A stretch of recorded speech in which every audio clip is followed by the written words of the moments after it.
Bismillahirrahmanirrahim. Alhamdulillahirabbil alamin. Allahumma salli wa sallim ala sayyidina Muhammadin wa ala ali sayyidina Muhammad. Nurika sari madadikal jari wa ajma'na bihi fi kulli atwari wa ala alihi wa sahbihi nur.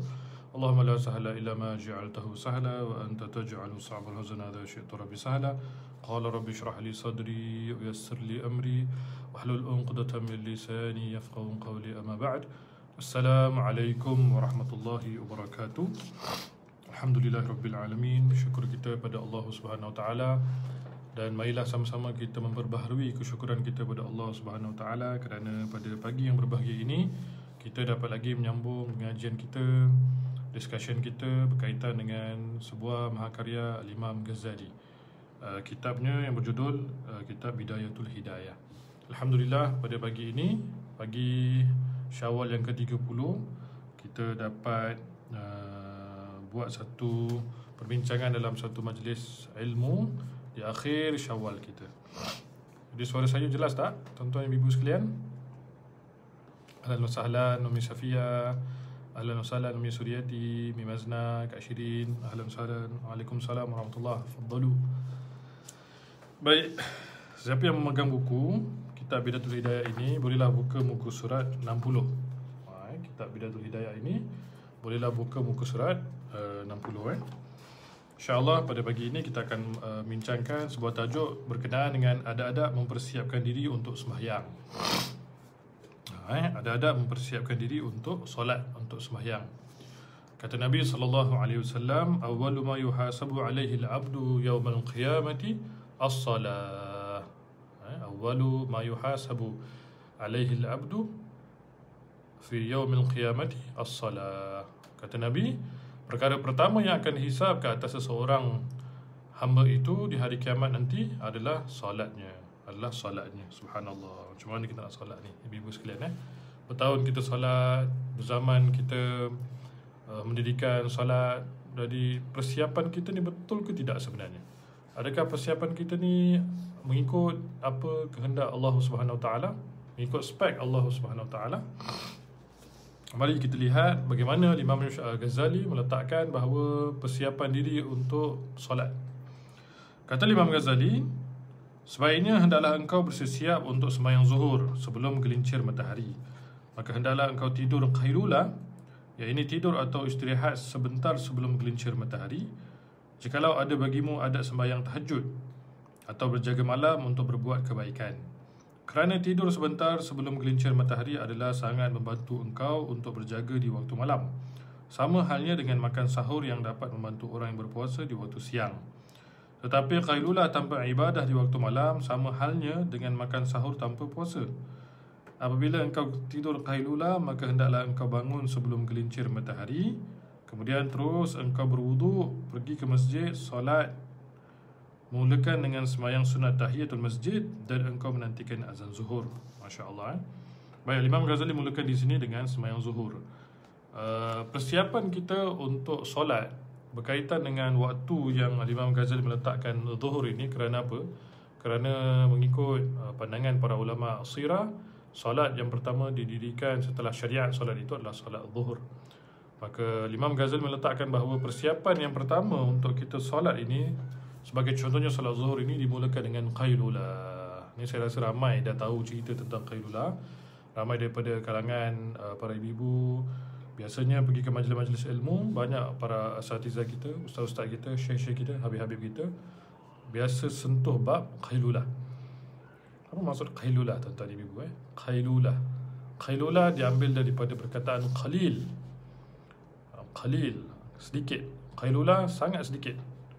Maka kalimah qailulah ini, para ulama bahasa meletakkan bahawa segala bentuk perkara yang kita buat untuk mendapatkan amountnya, kuantitinya sangat-sangat sedikit.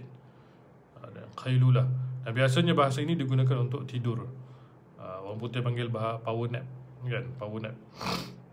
Baik, dalam fiqh, beberapa pandangan ulama mazhab Syafi'i mengatakan bahawa qailulah yang dibuat oleh Nabi SAW itu adalah sebelum zuhur.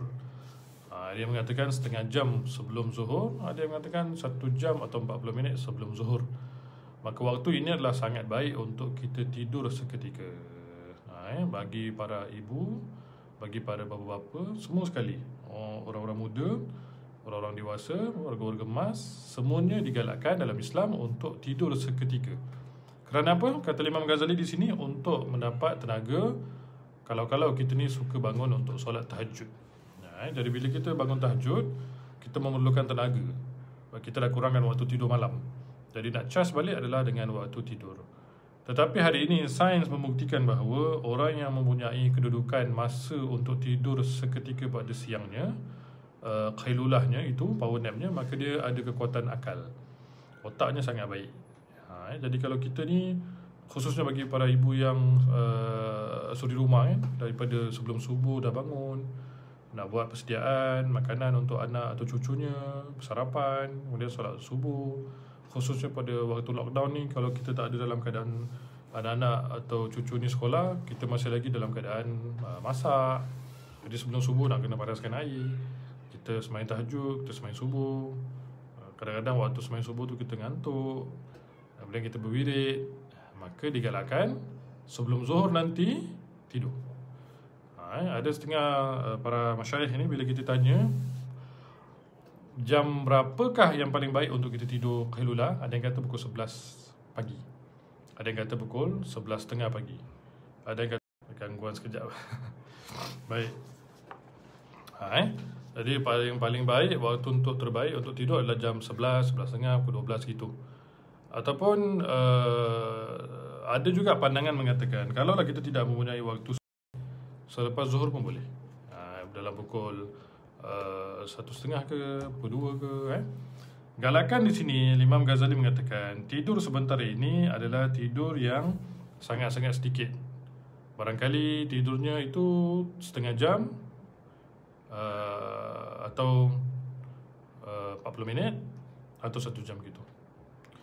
Ada soalan, Assalamualaikum Ustaz, kalau tidur petang lepas zuhur kira qailulah? Betul, Umi Safia, dikira sebagai qailulah juga, mengikut pandangan beberapa ulama. Sebagai contohnya Imam Malik, pandangan daripada mazhab Maliki mengatakan tidur selepas zuhur. Boleh juga. Sebelum zuhur boleh, selepas zuhur pun boleh. Ini semua dinamakan sebagai tidur qailulah. Yang tak bolehnya daripada sebelum zuhur sampai ke maghrib. Itu bukan qailulah, itu muntah ke darah namanya. Tuan-tuan dan ibu sekalian, maka antara perkara yang digalakkan dalam Islam adalah kita mempunyai waktu untuk kita mengambil tenaga, iaitu dinamakan sebagai power nap qailulah. Jadi kalau ibu lihat, kalau waktu ini kita tidak mempunyai kekuatan untuk tidur sebelum zuhur sebab ada banyak urusan, jemputan umpamanya, ada orang dia buat khatam Quran, ada orang dia ada buat kelas online sebelum zuhur kan, sampai zuhur dia ada kelas. Jadi waktu tu limited, maka dia memilih untuk tidur selepas zuhur pun boleh. Sebab tu kalau kita baca buku-buku sains, sebagai contohnya, ibu kalau suka baca buku, saya suka kadang belik-belik buku. Sebagai contohnya saya suka Reader's Digest, umpamanya majalah ekonomis kan. Ada buat beberapa kajian-kajian tertentu daripada buku-buku ini, mengatakan tidur sekejap itu akan membantu kesegaran badan dan otak. Sebab tu orang putih dorang tidur, tuan-tuan ibu sekalian. Mereka walaupun waktu bekerja, kerja di office umpamanya, kita duduk gitu kan, cukup sekadar kita tundukkan kepala, kita tidur selama 15 minit. Kalau sudah tentu, kalau ada izin daripada ketua-ketua kita, tidur kita itu tidak memudaratkan kerja, maka kita mesti ada kekuatan untuk tidur seketika, 14 minit, 15 minit tidur macam tu kan. Sebab tu ada pandangan mengatakan kalau tidur qailulah, kalau kita tak punyai waktu yang panjang, maka jangan tidur baring, tidur duduk di kursi lah, atau di kursi malas umpamanya, atau di kursi office tu, supaya bila kita bangun, kita tak bangun secara terhuyung hayang. Takut bila kita baring, kita tidur sekejap dan kita bangun, kita dalam keadaan tak cukup tidur kita itu, maka kita akan bangun dalam keadaan terhuyung hayang dan lemah. Barangkali kita mempunyai masalah darah tak kuat, jadi low blood dan sebagainya. Jadi ada setengah-setengah pandangan mengatakan tidur duduk itu pun dah memadai, supaya tidurnya tak banyak, supaya tidurnya sekejap. Profesor, Allah raham Profesor Ungku Aziz, Profesor diraja kita, Profesor Ungku Aziz Allahyarham, baru meninggal dunia. Beliau mengatakan, ini saya selalu share dekat kuliah-kuliah saya. Beliau kata ada dua faktor utama kerana bila ditanya kerana apa umurnya sihat panjang itu, dia kata ada dua faktor utama: badannya sihat, dan dia telah buat selama hampir 50 hingga 60 tahun lamanya sebelum dia meninggal dunia. Yang pertama, Pak Ungku ni, beliau akan tidur selepas lunch, iaitu lepas zuhur lah gitu. Lepas lunch dia akan tidur selama setengah jam. Anak cucu dia bising ke main ke apa ke, dia kata lepas lunch tak ada kerja lain, dia mesti tidur. Tutup semua pintu, tutup lampu semua, dia akan tidur sekejap selama setengah jam. Bila dia bangun, dia akan bangun dalam keadaan segar, macam baru bangun tidur. Macam baru bangun tidur dengan waktu yang panjang. Kemudian yang kedua, dia kata, Prof Aziz mengatakan, dalam waktu kita makan ini, kita kena makan benda-benda yang hidup. Contohnya kan ada satu kajian tentang vegetarian ini. Kalau mereka mengatakan, orang-orang veggie ni, mereka kata kalau kita makan benda yang mati, sel badan kita pun akan mati. Kalau kita makan benda yang hidup, kita akan hidup. Contohnya sayur-sayuran, ulam-ulaman. Maka Pak Ungku mengatakan setiap kali dia makan makanan berat, dia ambil heavy meal ni, dia akan makan satu ulas bawang. Saya rasa bawang putih lah kot. Satu ulas kecil bawang tu dia kata dia akan makan. Selama hampir 50-60 tahun dia buat begitu. Maka kita nampaknya tak mustahil lah. Ataupun kita lihat beliau ini sihat sampai umur 98 tahun kalau tak silap saya, barulah beliau meninggal dunia. Jadi orang-orang yang melaksanakan qailulah ini, dia tidur sekejap pada waktu siang ini, dia memiliki kekuatan akalnya dan tubuh badannya. Jadi mari sama-sama ibu-ibu, tuan-tuan, pada pagi ini kita berazam menjadikan qailulah ini satu daripada aktiviti kita, kerana ia adalah satu sunnah Nabi SAW.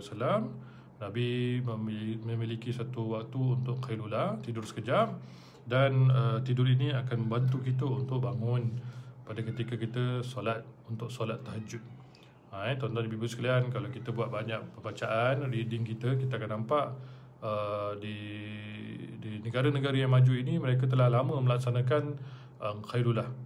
Saya pernah share kan pada ibu-ibu, tuan-tuan, kalau ingat lagi dalam kelas-kelas lain, bagaimana Jepun ini, kita lihat negara Jepun ini dia maju lebih hadapan daripada negara kita. Maju sangat. Dia mengatakan Jepun maju ke depan 20 tahun lebih daripada negara kita. Bila lihat sistem educationnya, rupa-rupanya Jepun ini mereka telah mencipta satu fenomena yang dinamakan sebagai Inemura.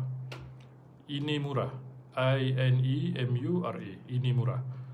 Jadi daripada peringkat sekolah, daripada sekolah kindergarten dia sampai ke peringkat parlimen dia, mereka akan ada satu waktu yang mereka akan kedengaran bunyi Inemura, maka mereka semua kena tidur. Di sekolah pun begitu. Sedang-sedang mereka belajar, speakernya akan keluar satu perkataan Inemura, maksudnya qailulah, maka anak-anak ini akan tidur di atas meja-meja mereka. Di office mereka, orang-orang yang kerja di syarikat-syarikat yang besar, begitu juga orang politik di parlimen mereka, bila mereka buat discussion, bila keluar perkataan Inemura ini, mereka akan tutup lampu semua, gelapkan situasi sedikit, dan mereka akan tidur sekejap untuk mengambil power nap qailulah.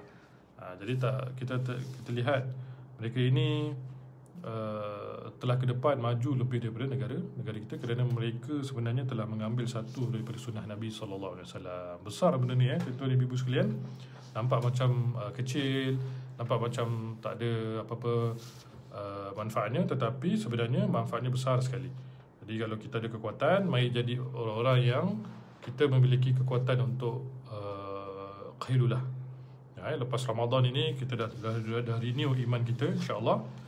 Jadi antara perkara yang kita kena buat adalah kita cuba untuk tidur seketika sebelum zuhur ataupun selepas zuhur.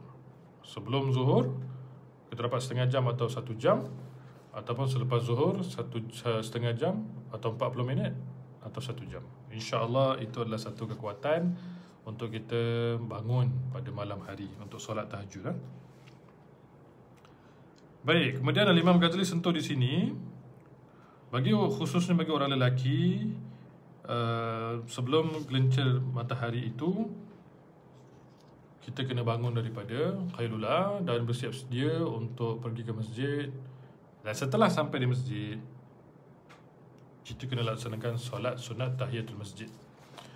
Ibu sekalian, tuan-tuan ibu sekalian, antara solat yang tidak ada waktu haram iaitulah solat sunat tahiyatul masjid.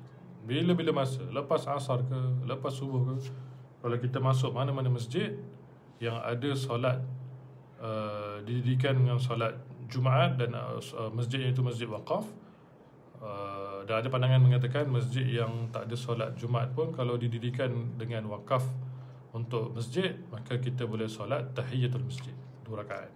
Besar pahalanya. Maka ini salah satu adab untuk mempersiapkan diri kita untuk solat. Masya Allah, nampak benda ni, saya rasa ramai dah tahu cerita berkenaan dengan Qailula tadi. Kemudian berkaitan dengan persiapan kita untuk bangun sebelum zuhur. Maka ini semua adalah satu adab permulaan untuk kita solat. Baik. Berkaitan dengan Qailula tadi, saya nak kongsikan sedikit. Ada beberapa kajian mengatakan bab tidur ini satu perkara yang besar dalam hidup kita. Ada setengah para saintis, mereka bahagikan tidur ini ada 2, tidur positif dengan tidur negatif. Tidur positif dengan tidur negatif. Tidur positif ini iaitulah pada waktu malam, khususnya sebelum jam 12. Sebaik-baiknya adalah selepas jam 8 malam, 8, 9, 10, 11 tu, 12 itu adalah waktu paling baik untuk tidur. Bahkan waktu-waktu itu kalau kita tidur 1 jam menyamai 2 hingga 3 jam.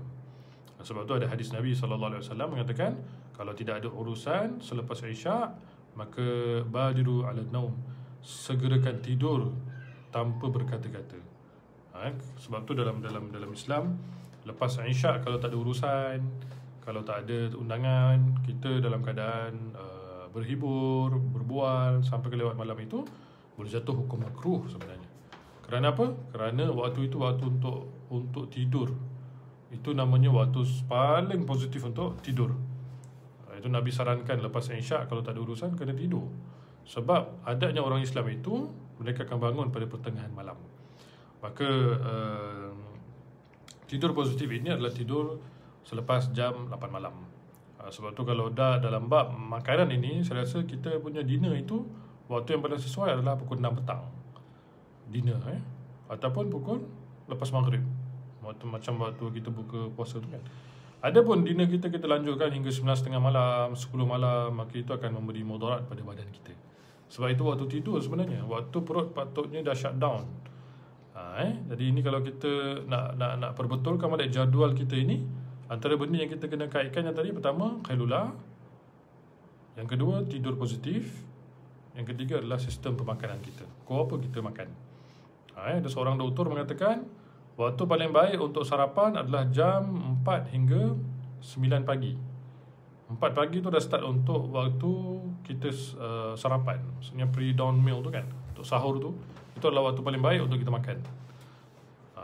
Ataupun jam 6 pagi hingga 9 pagi, itu waktu paling bagus untuk kita sarapan. Ada juga mengatakan sarapan kena stop sebelum pukul 8 pagi. Cuba bayangkan kita makan nasi lemak pukul 10.30 pagi, pukul 11 pagi. Allahu Akbar, ada mudaratnya. Kemudian waktu lunch yang paling terbaik adalah jam 12 tengah hari sehingga 2 petang. 2 petang ke 2 tengah hari. Waktu paling baik untuk lunch adalah bermula jam 12 tengah hari sehingga jam 2 petang. Kemudian waktu terbaik untuk kita bangun dinner kita adalah jam 6 petang sehingga 8 malam. Boleh ingat tak tuan-tuan ibu sekalian? Saya ulang semula. Waktu bagus untuk untuk sarapan adalah bermula jam 4 pagi sehinggalah jam 8 atau 9 pagi. Itu waktu the best untuk kita bangun sarapan. Kemudian waktu untuk lunch, kita bermula makan makanan berat kita pukul 12 tengah hari sehinggalah waktunya sampai pukul 2 tengah hari, 2 petang. Kemudian waktu untuk makan malam adalah jam 6 petang sehingga 8 malam. Itu waktu ideal untuk kita makan.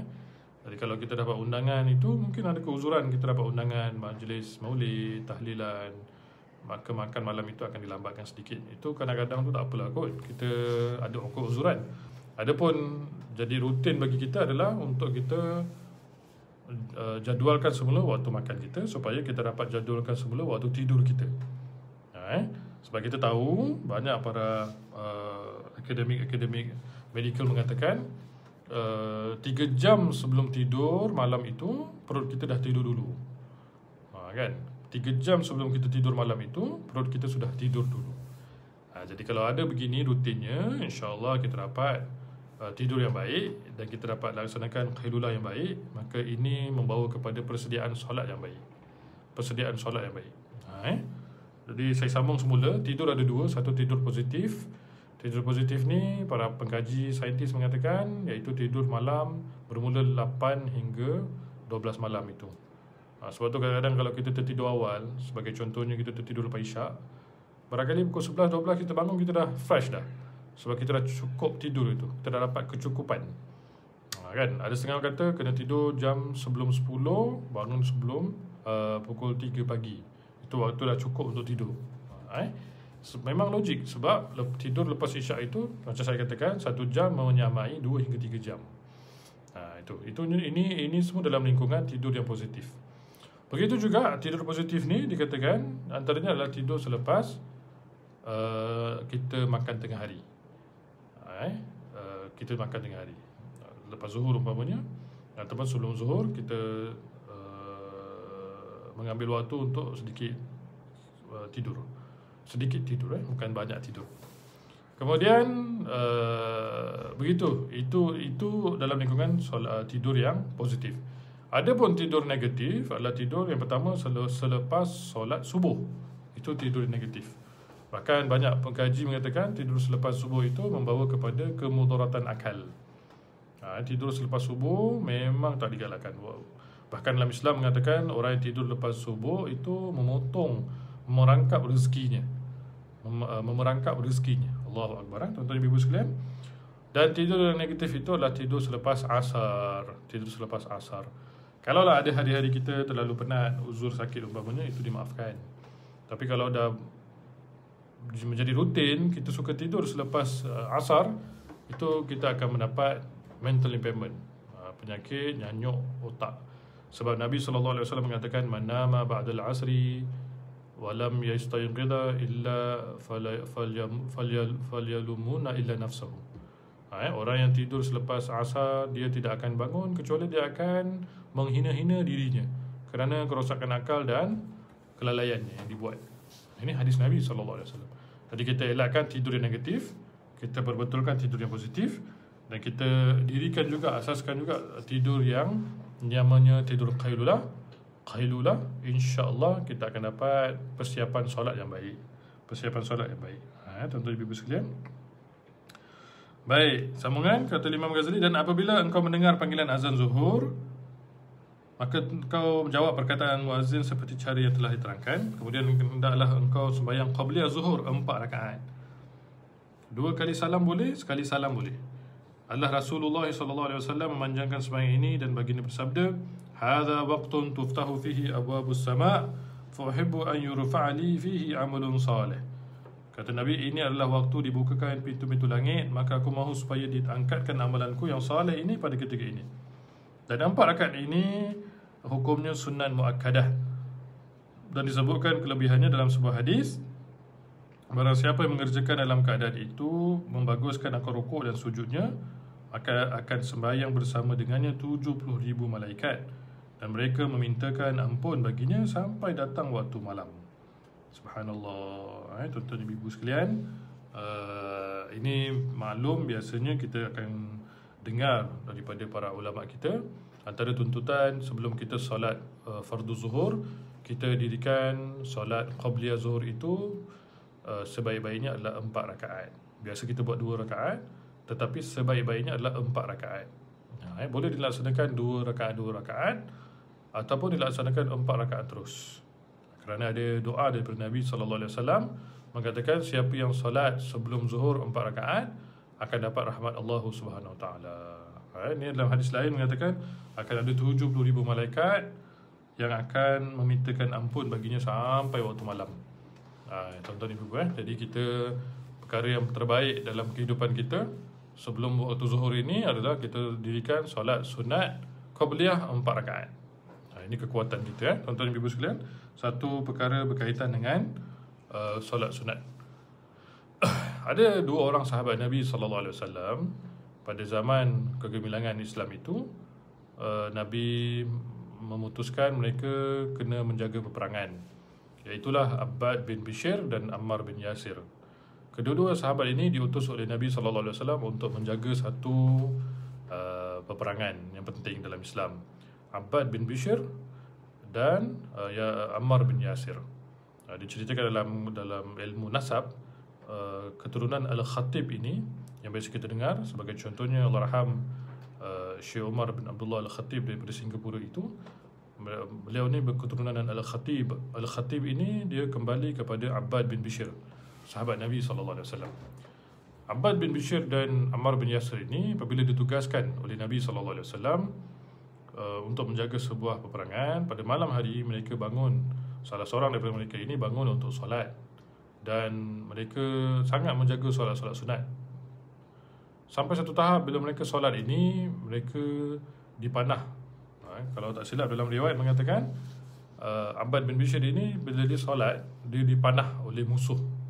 Maka dalam solat, bila dia baca dalam kekuatan dia mendirikan solat sunat itu, bila dia baca Quran, dia dipanah, dibuka, ditarik panah itu, dibuang, maka dia continue, dia sambung lagi solatnya.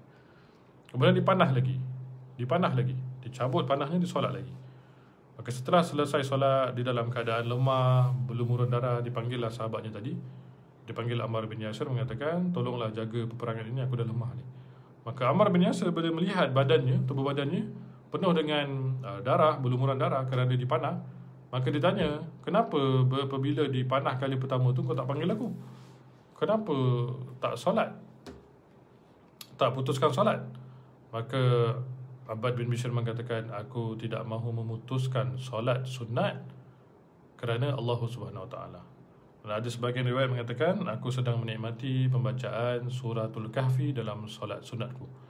Maka begini, para sahabat Nabi SAW meletakkan bahawa kepentingan mendirikan solat sunat bukan main-main, tuan-tuan dan ibu sekalian. Bahkan dalam fiqh mengatakan solat sunat ini adalah jawabir lil faraid, menampal kebocoran, kecacatan semua solat-solat fardu kita. Jadi antara solat yang patut didirikan, ditegaskan oleh Imam Ghazali, yang perfect, yang paling sempurna sebelum sembahyang zuhur adalah sembahyang sunat qabliyah zuhur itu 4 rakaat. Para ibu-ibu, cuba kita laksanakan, cuba kita mendirikan satu kekuatan yang mana persiapan sembahyang zuhur kita itu adalah dengan sembahyang qabliyah zuhur 4 rakaat. 4 rakaat, tuan-tuan ibu-ibu. Nak buat 2 rakaat boleh. Nak buat 4 rakaat terus, satu salam pun boleh. Itu pulang pada kita, insya-Allah boleh. Baik. Setelah itu kerjakan sembahyang zuhur berjemaah, dan engkau kerjakan pula setelah itu sembahyang ba'diyah zuhur 2 rakaat. Dan janganlah engkau sibuk setelah itu sehingga masuk waktu asar, melainkan dengan belajar ilmu, menolong orang lain, membaca Quran, atau mencari biaya hidup, kerja yang engkau gunakan untuk keperluan ibadahmu. Sebelum sembahyang asar, hendaklah engkau kerjakan sunat qabliyah 4 rakaat dengan 2 kali salam ataupun 1 salam. Dan sembahyang ini juga termasuk sembahyang sunat muakkadah. Dan mengikut pendapat sebagian ulama, 4 rakaat sunat qabliyah asar hanyalah sunat biasa, bukan sunat muakkadah. Telah bersabda Nabi SAW, rahimahullah, abdan salla qabla al-asri arba'in. Semoga Allah curahkan rahmat kepada seseorang yang sembahyang sunat qabliyah asar 4 rakaat. Subhanallah. Tuan-tuan ibu sekalian, baik, Imam Ghazali sambung lagi mengatakan, lepas kita sembahyang sunat qabliyah zuhur tadi, kemudian kita dirikan sembahyang fardu zuhur, yang afdalnya adalah sembahyang berjemaah. Kemudian setelah itu kita berwirid. Dan saya nak kongsikan di sini, saya rasa ramai yang tahu perkara yang patut dibuat selepas sembahyang zuhur. Ada sebuah tuntutan daripada Nabi SAW. Bahkan ini adalah satu rutin para salihin, para awliya Orang-orang soleh, mereka setelah sembahyang zuhur, mereka akan baca satu wirid yang tak boleh kita tinggalkan, iaitulah pembacaan La ilaha illallah Al-Malikul Haqqul Mubin 100 kali. Mudah je ibu sekalian. Cuba ikut saya baca. La ilaha illallah Al-Malikul Haqqul Mubin. Al-Malikul Haqqul Mubin. 3 je. Al-Malikul Haqqul Mubin. Al-Malikul Haqqul Mubin 100 kali. Selepas sembahyang zuhur, kita baca wirid macam biasa. Kita ada subhanallah 33, alhamdulillah 33, Allahu akbar 33. Kemudian setelah tu kita berdoa kepada Allah Subhanahu Wa Taala. Selesai semua. Sebelum kita sembahyang ba'diyah zuhur, kita baca La ilaha illallah Al-Malikul Haqqul Mubin 100 kali. Kita baca La ilaha illallah Al-Malikul Haqqul Mubin, La ilaha illallah Al-Malikul Haqqul Mubin, La ilaha illallah Al-Malikul Haqqul Mubin, La ilaha illallah Al-Malikul Haqqul Mubin. InsyaAllah wirid ini saya akan cuba meminta admin Facebook Masjid Habib Hassan Al-Attas untuk letakkan dekat wall Facebook berbentuk zikir ini. Pembacaannya adalah La ilaha illallah Al-Malikul Haqqul Mubin. Baik, faedah, khasiat, kebaikan siapa yang baca ini. Yang pertama, dia akan aman daripada kefakiran. Dia akan aman daripada kefakiran, kemiskinan. InsyaAllah tak akan miskin, tak akan fakir dia. Rezekinya tak akan terputus-putus. Yang kedua, orang yang membaca La ilaha illallah Al-Malikul Haqqul Mubin ini, Allah akan berikan dia kekuatan menepati waktu dan mendapat sifat Nabi SAW. Sifat Nabi SAW. La ilaha illallah Al-Malikul Haqqul Mubin. Kemudian ada pengampunan dosa, ada keberkatan, ada rahmat Allah Subhanahu Wa Taala, dan ada macam-macam lagi perkara yang terkandung dalam wirid ini. Jadi janganlah kita sekali-kali lupa lalai, leka untuk kita tinggalkan bacaan ini setiap lepas sembahyang zuhur kita. Kak Shirin ada letak dekat komen itu, ibu cuba baca dalam komen itu ada bacaan La ilaha illallah Al-Malikul Haqqul Mubin. Ada seorang mantan Mufti Pulau Pinang yang masih ada lagi, sihat lagi, Syekh, namanya Syekh Abdullah Al-Bukhari. Beliau, kalau tuan-tuan ibu kalau pergi ke Pulau Pinang, silalah ziarah beliau. Seorang alim, seorang yang faqih, seorang yang mempunyai kedudukan kekuatan hadis yang sangat baik. Antara wasiat beliau apabila ditanya, beliau mengatakan jangan tinggalkan selepas solat zuhur pembacaan La ilaha illallah Al-Malikul Haqqul Mubin. Yang ke-100, kita baca 100 kali La ilaha illallah Al-Malikul Haqqul Mubin, La ilaha illallah Al-Malikul Haqqul Mubin. Sampai ke 100, barulah kita tutup Muhammadur Rasulullah Sadiqul Wa'dil Amin. Yang ke-100 tu kita tutup dengan La ilaha illallah Al-Malikul Haqqul Mubin, Muhammadur Rasulullah Sadiqul Wa'dil Amin. Sadiqul Wa'dil Amin. Muhammadur Rasulullah Sadiqul Wa'dil Amin. Muhammad itu sadiq, seorang yang jujur, wa'dil amin, yang menunaikan amanah, seorang yang amanah. Ini satu wirid yang paling hebat, paling bagus sekali tuan-tuan ibu-ibu sekalian. Biasanya para ulama kita, para solehin kita takkan tinggalkan 3 wirid. Saya biasa kongsikan kan, ada kan yang siapa yang biasa dengar kuliah-kuliah saya, insya-Allah saya biasanya akan ingatkan, akan kongsikan ada 3 wirid yang tak akan ditinggalkan oleh para solehin, para awliya, para wali-wali Allah ini, orang-orang baik-baik ini, orang-orang alim ini. Mereka akan konsisten untuk baca 3 wirid dalam satu hari. Yang pertama, membaca laqad ja'akum rasulun min anfusikum, ayat ke-128 daripada surah At-Taubah. Biasa kita tahu kan, biasa kita baca kan, laqad ja'akum rasulun min anfusikum azizun 'alaihi ma anittum harisun 'alaikum bil mu'minina raufur rahim fa in tawallaw faqul hasbiyallahu la ilaha illa huwa 'alaihi tawakkaltu wa huwa rabbul 'arsyil 'azim. Itu dibaca 7 kali selepas solat subuh dan selepas solat maghrib. Biasa kita baca, biasa kita tahu kan, biasa kita dengar orang-orang ayah-ayah kita, nenek-nenek kita, tok-tok kita biasa baca ni, laqad ja'akum rasulun min anfusikum tu. Laqad ja'akum ini adalah wirid para salihin, para ulama besar-besar muktabar ini. Mereka akan laksanakan bacaan ini 7 kali selepas solat subuh dan selepas solat maghrib. Jangan tambah, jangan kurang, jangan lebih, tuan-tuan ibu. Itu yang pertama. Yang kedua, mereka akan baca La ilaha illallah al-malikul haqqul mubin ini selepas solat zuhur. Ini wirid yang tak boleh kita tinggalkan. Tuan-tuan ibu sekalian, jangan kita tinggalkan. Wirid yang ketiga sama juga, selepas subuh dan selepas maghrib. Setelah selesai solat, jangan kita ubah posisi kedudukan kita.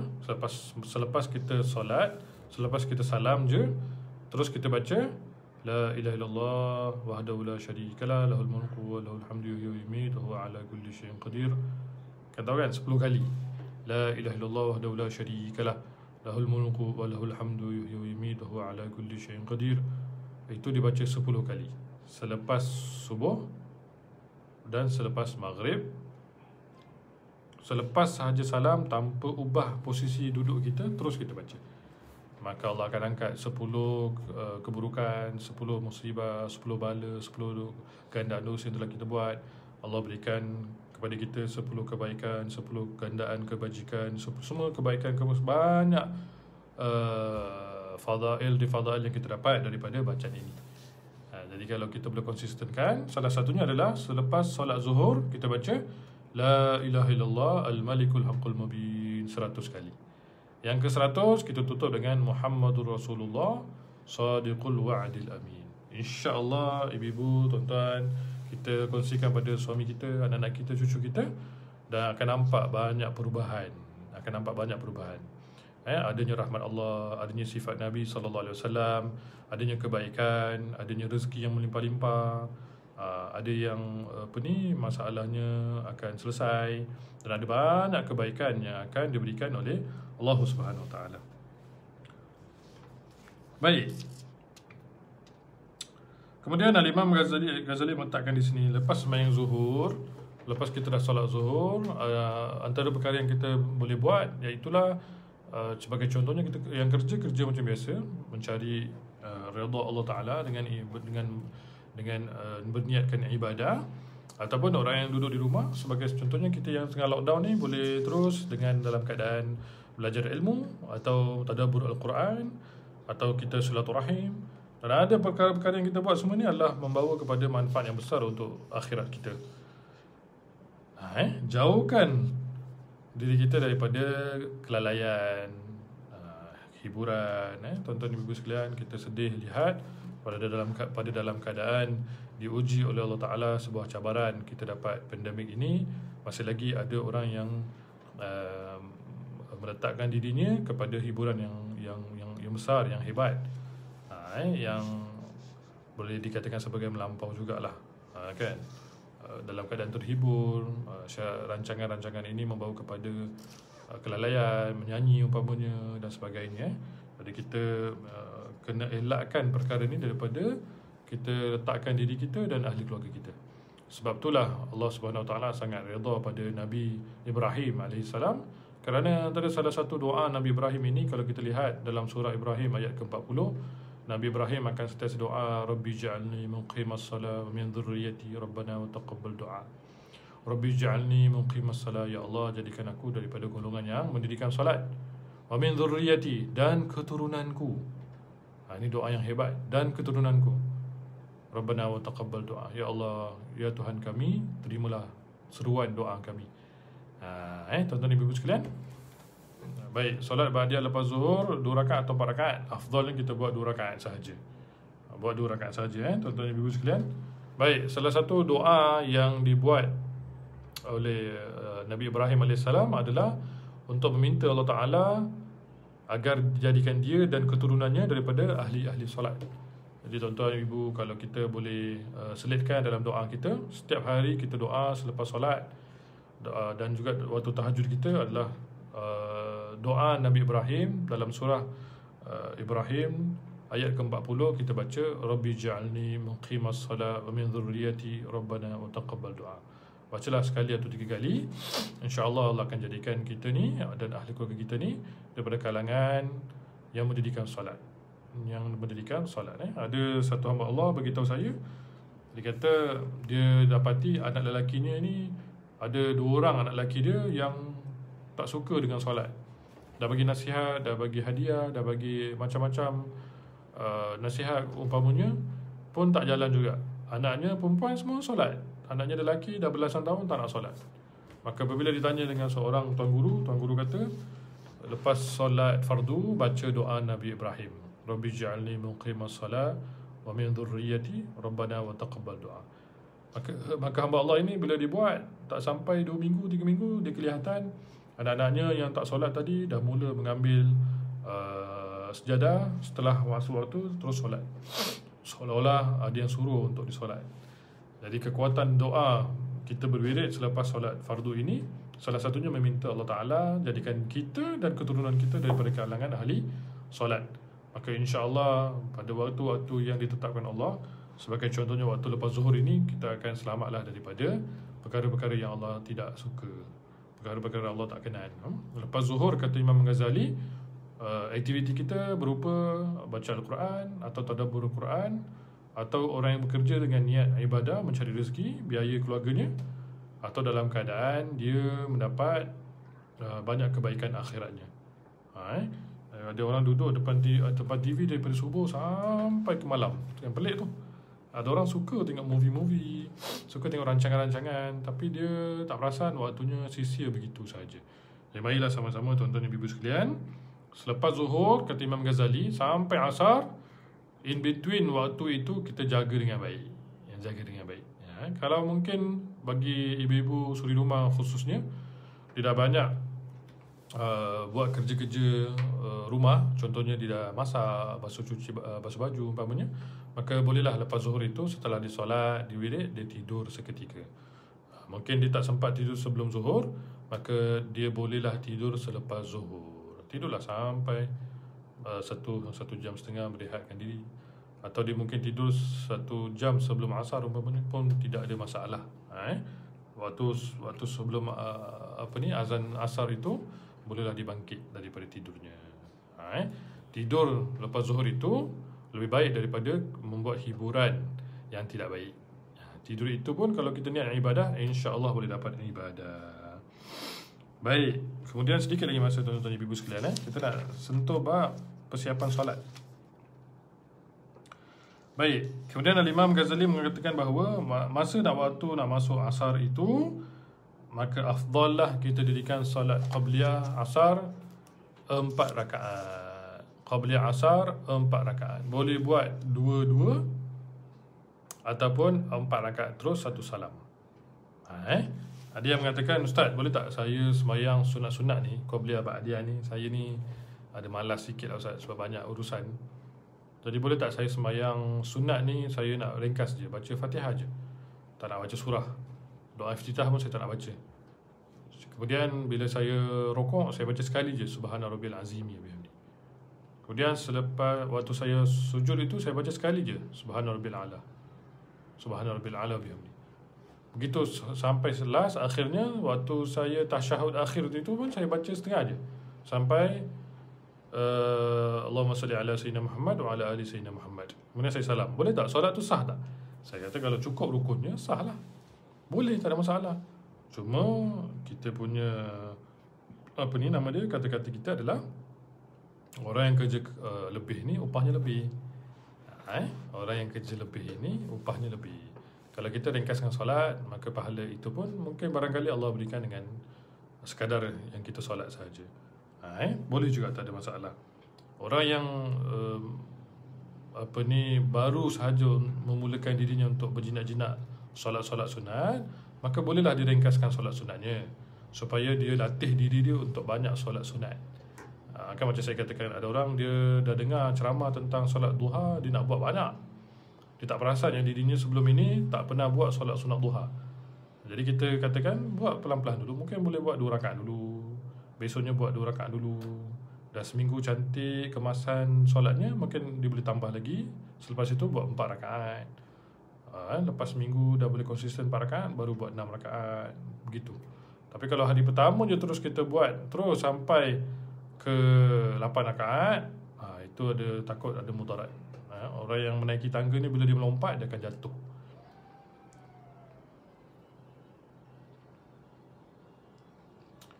Baik, ada yang tanya, Ibnatu Abdul Aziz, maaf tanya, bolehkah kita gantikan bacaan Hizbun Nasr ke selepas asar? Gabungan bacaannya bacaan Hizbul Bahar dan Hizbul Nasr atas tugasan. Wallahu ta'ala alam. Tuan yang bertanya ni bolehlah bertanya pada tuan-tuan guru yang hebat, kerana ini bab wirid ni kita kena ada izin, kita ada pandangan daripada tuan-tuan guru kita. Kalau kita modify ikut selera kita, saya risau perkara itu tuan-tuan ibu sekalian. Yang ditetapkan oleh para ulama kita, sebagai contohnya Imam Nawawi mengatakan bacaan Hizbul Bahar itu adalah selepas asar. Kalau budaya di kota Yaman, mereka akan membaca selepas solat asar. Setelah wirid, mereka akan baca suratul Waqiah sekali, diikuti dengan wirid Hizbul Bahar. Jadi kalau kita ada kekuatan, sebaiknya kita baca Hizbul Bahar itu selepas waktu asar. Baik. Setelah kita semayang 4 rakaat sunat qabliyah asar, barulah kita dirikan semayang asar 4 rakaat secara berjemaah. Ini adalah persiapan solat kita. Tuan-tuan ibu sekalian, dalam waktu kita lockdown ini, kalaulah boleh, kalaulah kita ada kekuatan, kita dirikan solat fardu ini semuanya dalam keadaan berjemaah. Berjemaah 2 orang pun boleh memadai. Mungkin kita dengan anak kita, dengan suami kita, dengan keluarga kita, siapa-siapa pun, dalam keadaan kita dalam rumah itu, kita dirikan solat fardu berjemaah. Kalau kita ada kekuatan, tuan-tuan ibu sekalian. Kalau ahli keluarga kita ada yang bekerja, itu dimaafkanlah. Sebaik-baiknya solat fardu ini, kata Nabi SAW, adalah satu solat yang dituntut oleh Allah SWT secara berjemaah. Kerana Nabi SAW itu tidak pernah solat fardu kecuali mesti berjemaah. Nabi tak pernah solat bersendirian. Baik, Al-Imam Ghazali mengatakan, maka bersungguh-sungguhlah engkau untuk mencapai yang demikian itu, supaya engkau termasuk di dalam orang yang didoakan oleh Rasul SAW untuk mencapai rahmat Allah. Baik, dan janganlah engkau sibuk setelah sembahyang asar kecuali dengan sempurna seumpama pekerjaan yang telah kami sebutkan sebelum ini. Dan tidak patut bagi seseorang menyia-nyiakan waktu dengan ia mengisi waktunya dengan apa sahaja pekerjaan yang kebetulan datang kepadanya, atau menyibukkan dirinya dengan cara apa sahaja yang disukai. Sepatutnya hendaklah engkau menghitung dirimu, merencanakan segala pekerjaanmu dengan menyusun wiridmu pada waktu siang dan malam. Lalu engkau tentukan bagi setiap waktu itu sesuatu pekerjaan yang tertentu yang tidak melebihi masa yang telah ditentukan. Dan janganlah engkau mendahulukan sebarang pekerjaan yang lain daripada pekerjaan yang telah engkau tentukan. Apabila engkau merencanakan pekerjaanmu dengan menyusun waktumu, pasti engkau akan melihat keberkatan daripada setiap waktumu yang sangat berharga itu. Imam Ghazali menyentuh bab kita menyusun aktiviti kita setelah asar. Sama juga katanya, lepas asar ini, sama juga barangkali kita ada kekuatan untuk tadabbur Al-Quran, kita berwirid. Ada yang mengatakan pada saya, setiap lepas asar dia akan baca suratul Waqiah, diikuti dengan Hizbul Bahar, diikuti dengan doa Al-Kasyaf. Kemudian dia akan buka mana-mana kelas online di media dia, di TV-nya atau di handphone-nya. Masya Allah, sampai waktu maghrib begitu. Nampak tak tuan-tuan ibu sekalian? Kalau kita dapat susun waktu kita, kata Imam Ghazali, maka akan ada keberkatan hidup. Kita tahu lepas zuhur tadi kita buat apa? Kita ada wirid sikit, kita ada lunch, kita ada baca tadabbur Quran, dan kita tidur, Qailulah contohnya. Kemudian kita bangun, solat. Setelah siap semua asar kita baca wirid lagi. Kemudian kita cari mana-mana kelas, ataupun kita siapkan makanan untuk ahli keluarga kita. Maka kalau kita dapat susun waktu itu dengan baik, dengan apa saja aktiviti kita, maka kita dapat keberkatan waktu. Ada juga lepas asar, dia dah siap solat asar wirid, dia akan pergi ke kebunnya untuk siapkan kebunnya. Itu pun dinamakan sebagai satu perkara yang aktiviti yang baik, yang akan dapat keberkatan daripada Allah Ta'ala. Apa saja diusahakan dengan tangannya. Yang tak boleh sebenarnya, yang ditegaskan oleh Imam Ghazali adalah perkara yang menyia-nyiakan waktu. Kita mungkin boring, kita dengar lagu, kita buka radio, kita buka filem-filem umpamanya, kita buka rancangan-rancangan yang tak ada faedah, rancangan-rancangan seolah-olah nak cakap pun segan lah tuan-tuan ibu sekalian. Jadi musim lockdown ini kita dapat tentukan bagaimana kita nak jauhkan diri kita daripada hiburan-hiburan yang tidak baik. Tengok sikit-sikit tak apalah, tapi kalau tengok terlalu obsesif, kita akan rasakan kekurangan barakah pada waktu. kekurangan barakah yang Allah berikan pada diri kita. Baik, kata Imam Ghazali, tetapi jikalau engkau biarkan dirimu dengan tidak teratur atau kosong daripada apa-apa pekerjaan yang faedah, seperti halnya binatang, dan engkau tidak tahu apakah yang mesti engkau buat pada setiap waktu, nescaya engkau akan menyesal dan waktumu akan berlalu sia-sia. Sedangkan waktumu itu adalah umurmu, dan umurmu itu adalah modalmu. Dan dengan modal inilah engkau mencari keuntungan. Hanya dengan umurmu sahaja engkau dapat mencapai kebahagiaan yang sebenarnya dan negeri yang kekal abadi di sisi Allah Ta'ala. Maka setiap nafas daripada nafasmu adalah laksana batu permata yang tak ternilai harganya, kerana ia tidak dapat diganti walau dengan apa sekalipun. Dan apabila ia telah luput, ia tidak akan kembali buat selama-lamanya. Subhanallah. Banyak lagi perbincangan ini, tuan-tuan dan ibu sekalian. Ada sepasang suami isteri, apabila mereka ini pencin, dia ceritakan oleh seorang sahabat saya. Katanya ada sepasang suami isteri ni di Kuala Lumpur, apabila telah pencin, maka mereka merasakan mereka ni dah berlalu waktu muda itu dengan tidak belajar agama. Kahwin, besarkan anak, banyak urusan kerja dan sebagainya. Setelah pencin, anak-anak semua dah besar, dah kahwin, laki suami isteri ni merasakan kefahaman agama ni kurang. Maka mereka pun ambillah keputusan untuk pergi ke satu pondok di Kelantan untuk belajar. Pada mulanya mereka belajar ilmu-ilmu berkaitan dengan nahu, usul fiqh. Mereka rasa berat sebab dah umur dah lanjut, nak belajar asas balik ini susah. Dan mereka usahakan juga. Kemudian setelah berlalu hampir beberapa tahun, suami isteri ni, tuan-tuan dan ibu sekalian, akibat mereka menjaga waktu mereka, selepas zuhur ada nak buat apa, selepas asar nak buat apa, akhirnya mereka kedua-duanya telah berjaya menghafaz Al-Quran sebanyak 30 juzuk. Nah, ini kisah benar, tuan-tuan dan ibu sekalian. Umur dah 60 tahun lebih, dah pencen daripada pekerjaan mereka. Mereka masuk ke sebuah pondok yang boleh sewa rumah umpamanya dalamnya untuk belajar ilmu-ilmu, halaqah-halaqah ilmu. Maka tak semena-mena apabila mereka menjaga waktu mereka, mereka tahu apa mereka nak buat lepas zuhur sampai lepas subuh sampai zuhur, zuhur sampai asar, asar sampai maghrib, maghrib sampai isyak, maka tak semena-mena mereka telah hafaz 30 juzuk Al-Quran. Ini bagi orang-orang yang ada kekuatan hati begitu, maka Allah mudahkanlah urusannya. Jadi Allah berikan keberkatan begitu. Jadi insya-Allah pada ketika ini, kita dalam musim lockdown ini, sebenarnya kita boleh ambil banyak faedah. Faedah yang pertama adalah bagaimana kita nak memperbetulkan solat kita, persiapkan solat kita. Yang kedua, bagaimana kita nak menyusun wirid kita. Wirid kita macam mana, tuan-tuan dan ibu sekalian? Ada setengah para ulama mengatakan, setelah kita baca wirid, yang seterusnya adalah memperbanyakkan selawat ke atas Nabi SAW. Selawat ke atas Nabi SAW. Kita boleh buat banyak selawat. Lepas subuh boleh buat banyak selawat, lepas zuhur boleh buat. Ada yang mengatakan lepas solat maghrib, kita selawat ke atas Nabi 313 kali, mengikut kiraan Ahlul Badar. Dan selawat yang paling ringkas adalah selawat Jibril. Selawat yang paling ringkas adalah selawat Jibril, iaitulah sallallahu ala Muhammad. 4 perkataan je. Salla Allah ala Muhammad. Salla Allah ala Muhammad. Sallallahu ala Muhammad. Sallallahu ala Muhammad. Sallallahu ala Muhammad. Teruskan berselawat ke atas Nabi sampai masuk waktu solat yang seterusnya. Maka kedudukan ini, kita telah menyusun waktu dengan baik, kita telah persiapkan diri kita untuk solat dengan baik, maka insya-Allah, kata Imam Ghazali, Allah akan memberkati kita. Kita akan dapat expendable time, masa kita akan dipanjangkan, expanded. Kemudian kita dapat selesaikan banyak urusan kita dalam satu hari, dan kita jadi golongan yang ada persiapan untuk solat menuju kepada Allah Subhanahu Wa Taala. Jadi inilah beberapa perbincangan yang ringkas daripada kitab Al-Imam Ghazali, kitab Bidayatul Hidayah. InsyaAllah kita akan sambung lagi pada pertemuan kita yang akan datang.